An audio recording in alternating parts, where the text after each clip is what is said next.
వివాహ భోజనంబు వింతైన వంటకంబు ఇయాల వారి విందు ఒక్కొక్క నాకే ముందు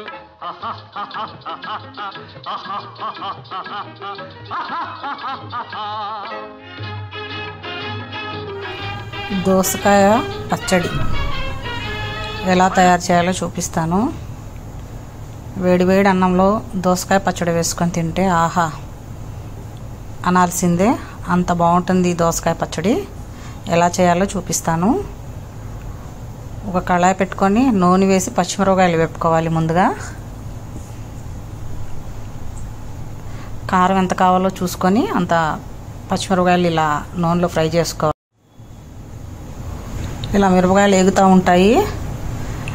మనం వంకాయలు ఒక 4-5 వంకాయలు తీసుకొని ఇలా నీళ్ళల్లో కోసి పెట్టుకోవాలి. దోసకాయ ముక్కలు మనకి ఎన్ని కావాలంటే అన్ని, దోసకాయ చేదు కూడా ఉందేమో చూసుకొని ఇలా కోసి ముక్కలు పక్కన పెట్టుకోవాలి. ఒక చిన్న 2 టమాటాలు కూడా ఇట్లా కోసి పక్కన పెట్టుకోవాలి. కొద్దిగా చింతపండు కూడా ఇలా వాటర్లో నానబెట్టుకొని పక్కన పెట్టుకోవాలి. కొద్దిగా జీలకర్ర, చిన్నుల్లిపాయలు కావాలన్నమాట పచ్చడిలోకి, చాలా టేస్ట్ ఉంటాయి ఇవి. కొద్దిగా కళ్ళుప్పు, రుచికి సరిపడా. తాలింపు కోసం ఇలా అంతా రెడీ చేసుకొని పెట్టుకోవాలి. ఇదిగోండి కరివేపాకు, పచ్చెనగపప్పు, ఎండుమిరపకాయలు, ఆవాలు, మినప్పప్పు, జీలకర్ర ఇలా అన్నీ రెడీ పెట్టుకొని, ఇదిగోండి ఇందాక మిరపకాయలు వేపుకున్నాం కదా, అవి ఇలా వేపుకోవాలన్నమాట. మిరపకాయలని ఇవి ఒక ప్లేట్లోకి తీసేసుకుందాం. అప్పుడు వేగిపోయినాయి మిరపకాయలు.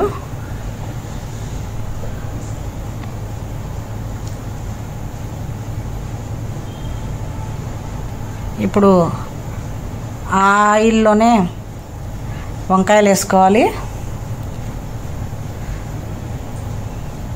వంకాయలు కూడా కొంచెం మగ్గాలన్నమాట, కొంచెం ఫ్రై అవ్వాలి ఇవి. ఇలా వంకాయలు వేపుకోవాలి. ఇదిగోండి ఇలా మగ్గాలి. నూనెలో ఈ వంకాయలన్నీ మగ్గబెట్టుకోవాలన్నమాట. వంకాయ మగ్గితేనే బాగుంటుంది. ఇప్పుడు టమాటా ముక్కలు కోసి పెట్టుకున్నాం కదా, ఆ టమాటా ముక్కలు కూడా ఈ వంకాయల్లో వేసేసుకుందాం. ఇప్పుడు ఈ వంకాయ టమాటా 2 కలిపి మగ్గనిద్దాం. కలుపుకుంటా ఒకసారి మగ్గనిద్దాం.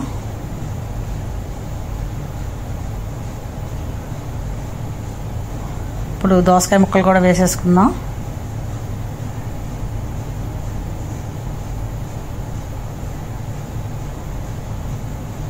దోసకాయ ముక్కలు ఎక్కువ మగ్గవలసిన అవసరం లేదండి, కొంచెం వేడైతే చాలు ముక్కలు.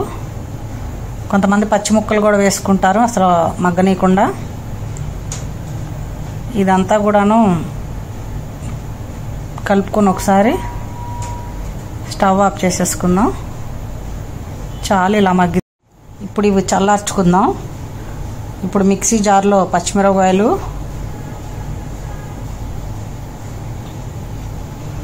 ఈ వంకాయలు, టమాటాలు, దోసకాయ ముక్కలు ఇవన్నీ మగ్గిని కూడా వేసేసుకుంటున్నాం. ఉప్పు, కళ్ళుప్పు,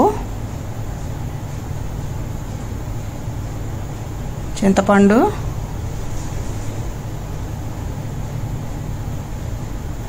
కొంచెం జీలకర్ర,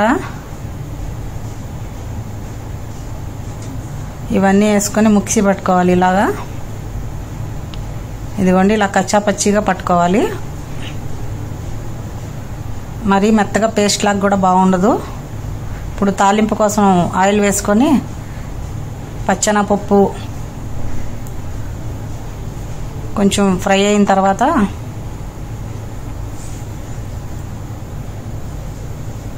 ఎండుమిరపకాయలు,